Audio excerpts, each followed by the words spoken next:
iwacu wavuye mu itaka kandi n'ubundi wongeye gusubira mu itaka mu izina rya Data wa twese n'Umwana n'Umwuka wera. Amen. turi kubonana na maneke kwezi gushize hari filime turi gukina hano yitwa URUSOBE yari yaje muri casting byari byanashobotse ko tumonera umwanya muri iyo filime agakinamo kugira ngo ni nayo naje mpagarariye aha ngaha ntabwo naje nkazubi kuko ntabwo maneke yaracanye umubano na zubi ukomeye ahubwo mu URUSOBE yarafitanye umubano ukomeye cyane hano mu URUSOBE. Imana yumva urugendo arimo ari urugendo rufite iherezo ryiza. Yabanaga n'abantu bose, hari umwana wanjye yari inshuti ye cyane cyane bahoraga bakaganira bakarera bose. Gurupe rero yantumye ko hari abatabashije kugera hano kuko ni gurupe iriho abantu bari mu bihugu byose ku isi byose, ibihugu byose biri kuri iyo gurupe. Ababashije gutanga ubufasha bwabo babikoze, arambwira ngo mbwire abaherekeje Ngabire yuko umukozi w'Imana atashya kubura. Imana umugisha kandi bagirire neza. Icyo nifuza ni uko twazabonana mu bwami bwo mu ijuru. Urupfu rwe nararose inshuro 3 nkabona ibintu ariko sinsobanukirwe. Kuko uyu munsi wa nyuma wa Ingabire ni ubukwe bwe bwa nyuma. Ndashima Imana mu buryo butatu, benshi bagiye babigarukaho ariko ndabishimangira. Ndashimira Imana bya mbere ko ijambo ry'Imana riravuga neza ngo hahirwa abapfa bapfiriye mu mwami. Icyo nicyo cya mbere, shimiye Imana ko Ingabire apfuye kandi apfiriye mu mwami. Nicyo duharanira kuri iyi si, abakiriye agakiza cyangwa bamenye Imana, ngo kuko nibamara gupfa bapfiriye mu mwami n'imirimo yabo izabaherekeza kandi ngo bazaba baruhutse n'imiruho n'imihati yo muri iyi si. Ndashimira Imana rero ko Ingabire aruhutse imiruho n'imihati yo muri iyi si. Kigali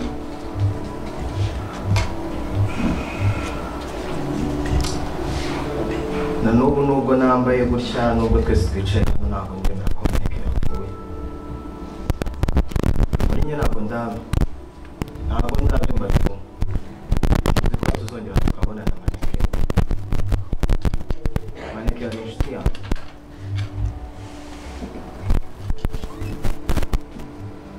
Mu izina ry'abanyamakuru bose gusabye imbabazi,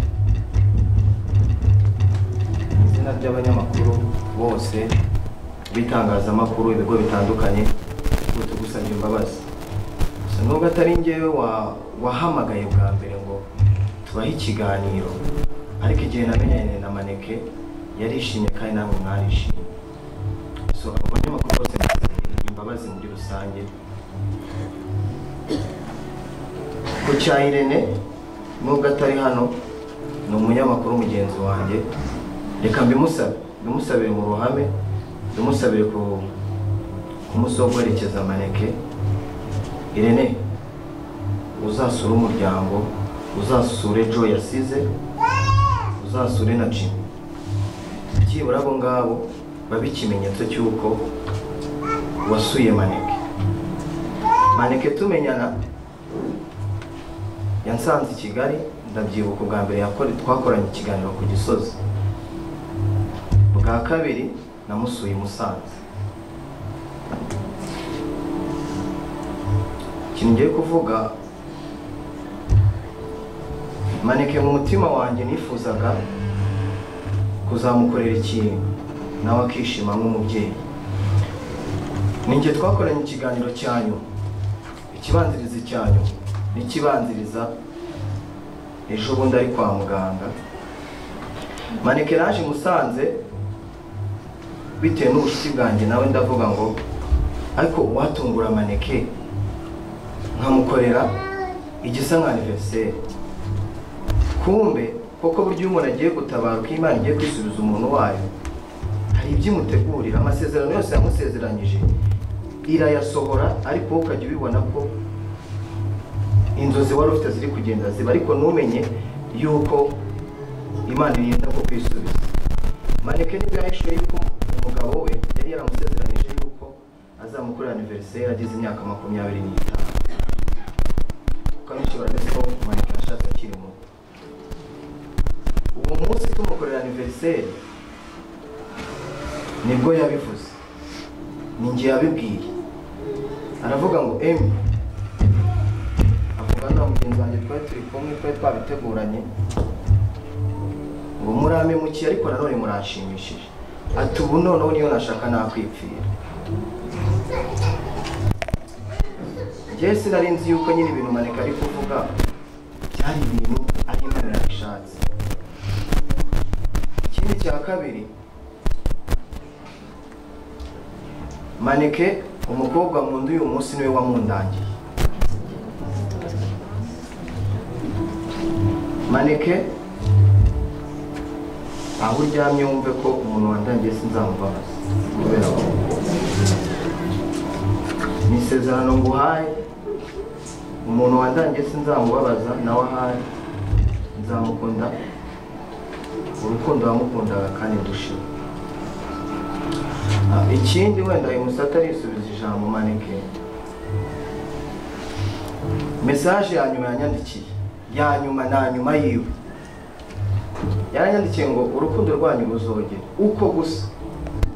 Naje ndamusura kwa muganga n'ejo bundi ku cyumweru, ndota Maneke, ndota ngava mu isanduku imwe ajya mu yindi, ariko ngo yari yapfuye arongera arazuka. Ariko uko kuzuka kwe bishatse kuvuga iki? Kuba n'umusoma Bibiliya, hari igihe yabayemo ari mu byaha, arakizwa, nibwo yazuka. Njye niyo shusho numvaga Imana imeretse. Numvaga ko nazaterura isanduku gutya, ariko kubera Maneke nabikoze. Maneke Joy arambwira sinzi nimba arabikora ingoma n'ibyaranzwe. Ikintu rero musezeranya, Maneke yari afite Jimmy yishyuriraga ishuri ngo arangize segonderi. Jimmy, Maneke araryamye ariko nzakwishyurira paka urangije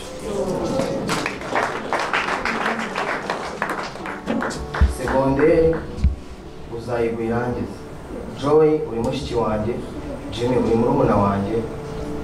Ku ishuri bazajya bakubwira ujye umamagara, ujye wumva ko wamagaye Maneke, ndahari. Nicyo kintu ngiye gukora. Maneke, I love you so much. Ndagukunda. Nshimira abanyamakuru mwese mwaje hano kubera Maneke. Uwiteka Imana abaha umugisha. Namwe mwese mwafashije Maneke, Imana ibaha umugisha.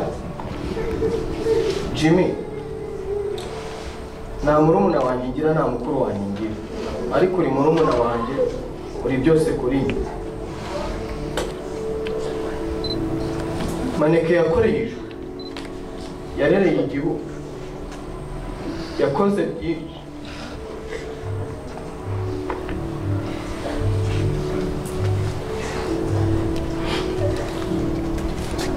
hanyuma turi bumusezerero. Rero dukurikije ubuhamya, dukurikije ibyo twumvise, ibyiringiro nuko agiye neza kandi agiye heza. Ahasigaye ni ahacu ho kugira ngo aho agiye tuzamusange. Kugira ngo Jimmy yarasabye akanya gatoya, reka tumuhe umunota umwe hanyuma dusoze amasaha twari twihaye. Yageze. Jimmy bari kuvuga ni umwana n'ubundi Maneke yareraga. Mazima kajakorowe Jimmy. Mami yari umubyeyi kuri njyewe cyane, kuko namenye ubwenge ari we mbona iruhande rwanjye cyane pe. Kuva i Butare twarabanye, yarandeze. Ariko ikintu cyambabaje nanjye ubu ngubu, mami atabarutse, hari ikintu yaranzabye ko nzamugurira. hari yarambwiye ngo nzamugurire imodoka kuko yari asanzwe anayizi, ariko yagiye nyine nta kundi byagenda. Mami ni kenshi yangiraga inama cyane n'indi, ariko ku cyumweru nari ndi mu rugo, ahamagara kuri telefone Joy ngo niyihute baramushaka cyane ngo byihutirwa. Nuko Joy yagiye vuba baragenda, akigerayo ntabwo yahamamagaye ngo abwire ukuntu bigenze. Hari umukobwa wahise uza mu rugo ngiye kurya ambwira ukuntu ibintu bigenze, nanjye nahise ngira vuba ngera ku bitaro. Ikintu cyanambabaje cyane ni uko yangiraga inama n'indi, ariko nkibibona ko byarangiye nararise. Burya ndi umuntu ushobora guhisha amarangamutima yanjye, ariko ako kanya kwikontorora byarananiye. Joy yarabizi, narabiye nk'uruhinja, ariko nizeye yuko ubundi buzima buri imbere buzaba bwiza. Mwese ndabashimira rero mwabashije kuza kwerekeza umubyeyi wacu, inshuti, abavandimwe, abanyeshuri twigana, namwe ndabashimira.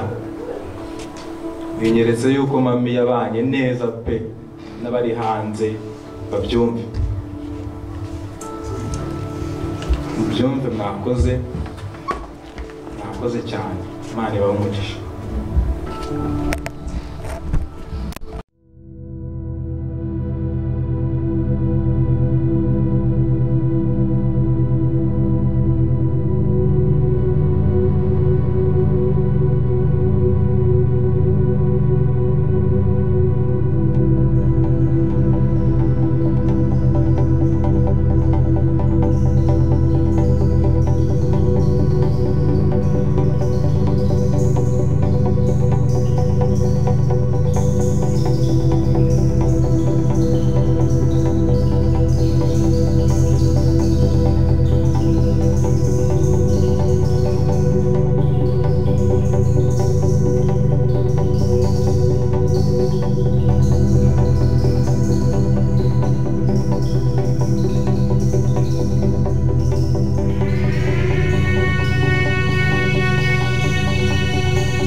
agiye kuruhukira Ingabire.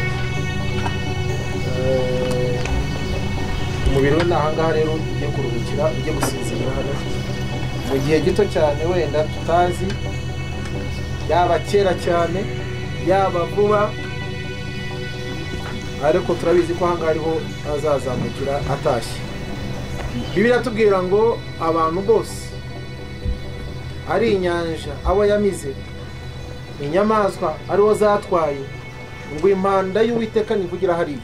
Yesu amanukanye n'abamarayika biwe, ngo muri uwo munsi ngo abantu bose aho basinzire bazazuka. Aha rero nubwo abonye twari tuva mu kanya turi mu rusengero, Ingabire rero ni hano tugejeje anga kugira ngo aruhukire hano muri aka karere ka Musanze. Ubwo rero nta kindi dutegereje ni umuzuko. Mwakoze cyane. Reka rero muri kano kanya reka nsenge, hanyuma ibindi byose birakurikiraho nyuma kandi iteka bumugisha. Mana data twese wo mu ijuru, Imana ikiranuka, Imana ya Aburahamu na Isaka na Yakobo, Imana yaduhaye amahoro muri Yesu Kristo, kandi Yesu niwe nzira niwe kuri n'ubugingo mwami Imana yacu. Ngwishimiye mwami w'abami kubw'inshuti, abavandimwe ndetse mwami Imana n'aba hafi ya Ingabire, twongeye mwami Imana kumerekeza tugeze hano mwami Imana mu ijuru. Uwiteka agiye kuruhukira hano, ni icyitegererezo cya buri umwe wese mwami Imana ujye ufite umwuka wo kubaho n'umwuka w'ubuzima. Mana yacu yo mu ijuru rero urakoze no kuri te. Reka rero muri kano kanya kubwa gahunda se zihari uhabe Imana yacu kubw'ijambo ryawe ryo kuvugirwa ahangaha mu mwanya ahangaha. Data twese rito cyane, data twese n'ukuri ni irigiye kutwibutsa bino bihe turimo mwami Imana. Urakoze rero Yesu, tugushimye ko waturinze n'ubundi nibiri imbere byose mwami Imana wahari kubiyobora, ni mu izina rya Yesu, amen. Rero no kuvuga ngo ibicocero ibi ngibi dufite byasimbuye ubwiza bw'Imana. Rero no kuvuga ngo rwose uko nguko dutatse twambaye amakositimu nk'aya nambaye, uko twambaye rwose ugasanga turabere turanyura mu mihanda, ariko ni ibicocero. Ariko ubwiza bw'Imana ni ukuvuga ngo rero bya bicocero ni uyu mubiri tujya gusubiza hano, ariko igihe gikwiye tuzongera twambare bwa bwiza. Rero no kuvuga ngo ahangaha bwa bwiza twahoranye kera Imana ikiri mu muntu. Rero no kuvuga ngo uyu munsi rero niyo mpamvu Yubu yavuze ati amazi ashobora gusiba imigezi igasiba, byose bikayengerera he? Bikayengerera mu kungugu. Ngo ariko yarangiza akavuga ngo byose ngo bikuraho ibyiringiro by'umuntu. Arongera agaruka ku mwana w'umuntu, ibyiringiro bya muntu, ngo nk'uko amazi agira guke agasiba ubutaka, agasiba byose bikayengera mu mukungugu, ngo ni nako n'uyu mubiri wacu uyengera muri ubu butaka. Ngo ariko hari ibyiringiro kubizera. Rero mu byiringiro byacu twebwe ubwacu, uyu mubiri wacu uyu nguyu rwose mbona ukuntu tumeze neza, turakeye koko ni byiza, turakeye tumeze neza, ariko uyu mubiri ufite igihe gito muri isi yawe. Nta muntu mwiza. Urabona iyi foto ya Ingabire, murayitegeza mukayireba, arakeye kandi ariko tayari birarangiye. Bwa bwiza bw'umubiri bufite igihe gito muri isi yawe, ariko icyo tuzi cyo uyu mubiri si wazongera kwambara mu gihe cyo kujya gutera nyuma y'impanda ivuze tujya mu ijuru. Rero muri beza, ariko nyuma y'iherezo dutaha mu ijuru si buri tuzambara ubundi bwiza bw'Imana. Twarangije rero, hasigaye tugiye kurangiza iki gikorwa. Nta magambo menshi nagombaga kuvuga cyane kugira ngo mpikaza bari hano ubwira ijambo, hasigaye tugatangira igikorwa tugatinze. Dore imvura urabona igiye kumanuka hariya. Icyo dukora rero ntugira nka n'ikindi, ni ukuvuga ngo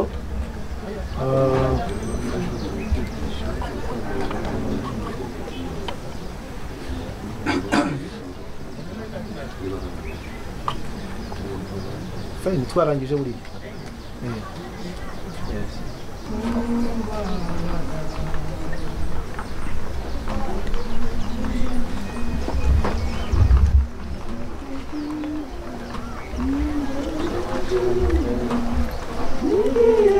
iwacu wavuye mu itaka kandi n'ubundi wongeye gusubira mu itaka mu izina rya data wa twese n'umwana n'umwuka wera.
MANEKE twamenye muri uyu mwaka mu ntangiriro ngira ngo zaho hari filime bakinagamo ni nshyashya nubwo bagitangira poro yabo barahamagara bansaba ko twafatanya ndibaza n'abakinnyemo nka episode ebyiri zonyine gusa iminsi mike nabanye nawe nabashije kumumenya ni umuntu wagira urukundo rwa kibyeyi akuzi cyangwa atakuzi kuko umunsi tuza gushutinga hari haje njyewe n'undi mwana w'umukobwa twavanye i Kigali tugera hano aratubaza amakuru ni meza natubaza amakuru icyo usanzwe uretse filime arambwira turi abanyeshuri atubwira rero ntabwo mwaba murana n'abanyeshuri ngo muze Musanze kandi mucuruza ngo ibintu by'ibiryo ngo mutaye nta kintu mbahaye turavuga tuti oya ntabwo turi buhahe ubwo twaje gushutinga nibirangira turataha kandi ntabwo tubana n'abana cyangwa n'ababyeyi muri geto ntabwo watawikoreye imifuka y'ibiryo wowe gusa urakoze kugira ngo arabyumva ararenga aragenda arafatira arabizana aratubwira ngo noneho mwanze kudutwara so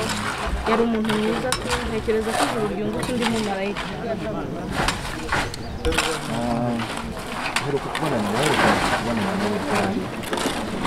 kubonana na maneke ukwezi gushize hari filime turi gukinira hano yitwa urusobe yari yaje muri casting byari byanashobotse ko tumunera umwanya muri iyo filime agakinamo kugira ngo ni nawe naje nhagarariye aha ngaha ntabwo naje nka Zubi kuko ntabwo maneke yarafitanye umubano na Zubi ukomeye ahubwo mu rusobe yarafitanye umubano ukomeye cyane hano mu rusobe Fine Record na Fine Media ni umuntu wacu so niyo mpamvu duhagaze aha ngaha bigaragara yuko iyo umuntu yitabye Imana aribwo bamuvuga ibigwi aribwo bavuga ibyiza bye aribwo bavuga agaciro yari afite nkawe nk'umusitari umunyamutanga uhagarariye abandi basitari bataje hano cyane cyane bakina filime ni igiki wababwira gukunda umuntu cyangwa kuvuga umuntu ibigwa ari uko yapfuye cyangwa kumutabara uko yitugena gukunda umuntu ari uko yapfuye ntikiba bimumariza ahubwo byaba byiza kuko twese ntawe uzi uko ejo bizagenda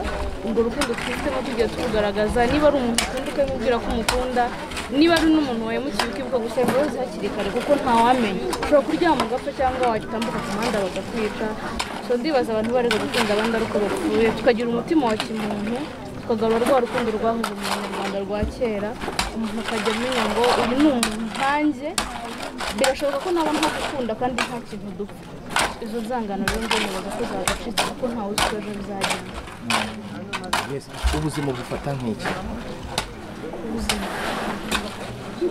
ubuzima ni amahirwe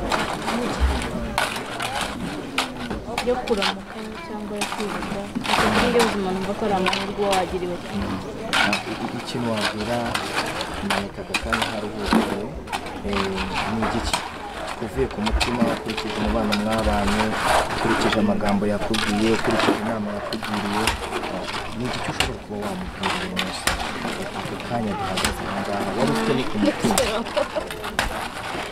ikintu namubwira nta kindi namubwira ngo yarakoze so reka mbashimire reka nshimire Nyamutanga nshimire n'uwundi muntu uwo ari we wese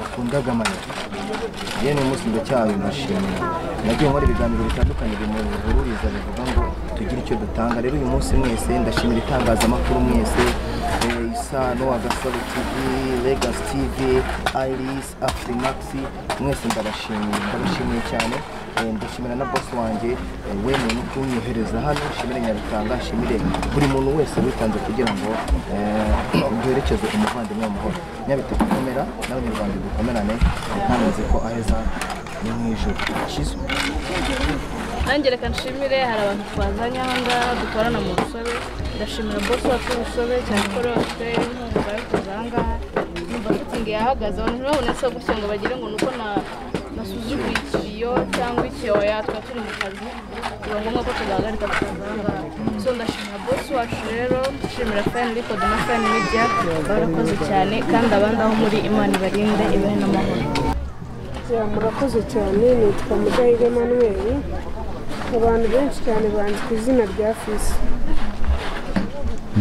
hanyuma rero uyu mubyeyi wapfuye nagira ngo wenda udusangize isano mwari mufitanye hagati yawe n'umwuga murakoze cyane umubyeyi ni inshuti yanjye umubyeyi tumaze imyaka ijya kugera muri 3 tuziranye twamenyanye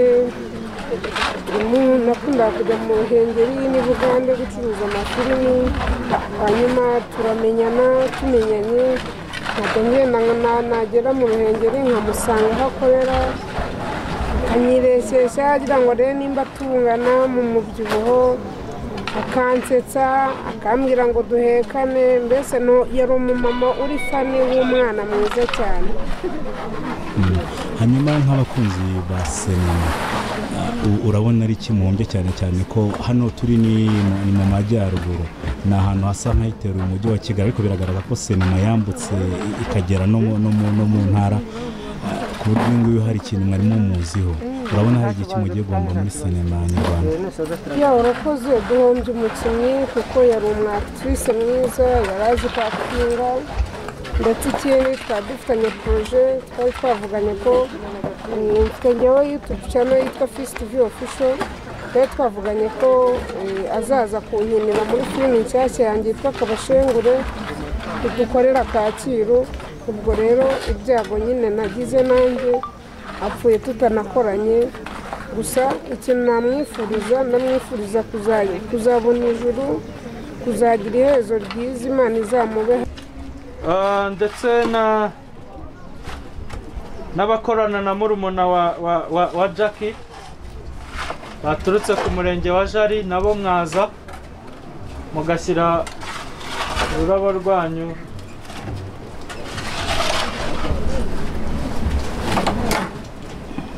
mutubwirira abantu bari hanze bo ku itorero nabo baza mu gihe mwebwe muri gusohoka, munyarutse tugire vuba vuba.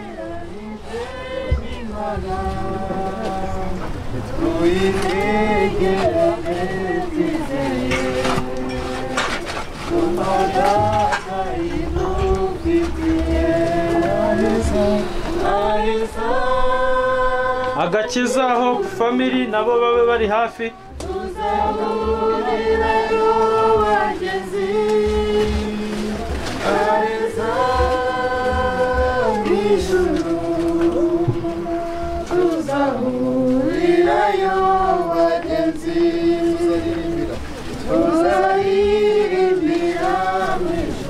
Hanyuma abakorana abakinanaga nabo filime namwe mwazana ururabo rwanyu, nibaho umugisha.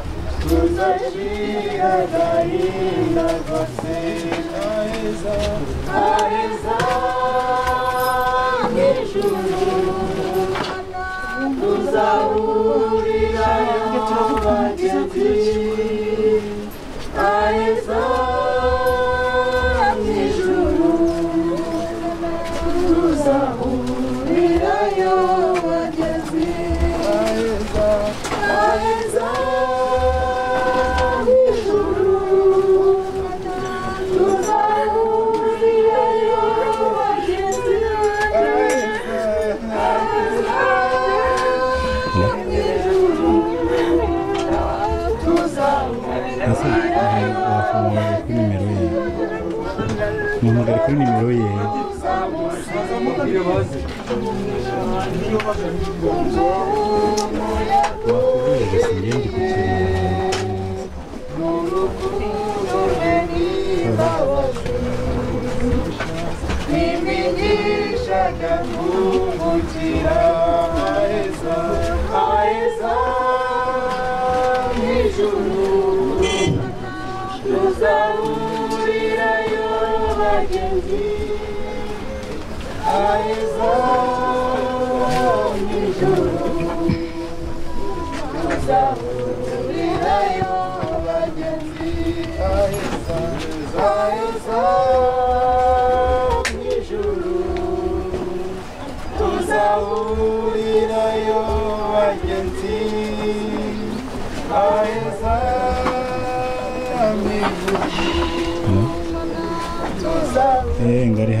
Ngari hanze.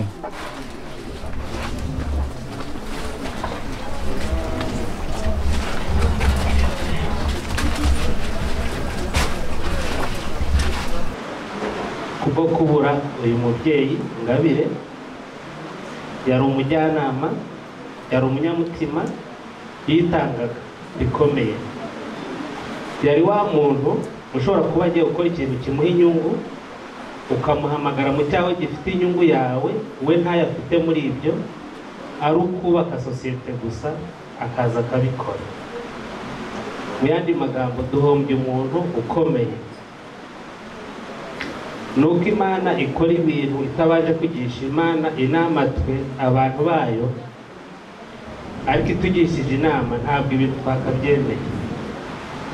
Mu by'ukuri turababaye, ariko aho agiye, imirimo asize akoze, inama asize atanze, imiryango myinshi ikomeye kubera we,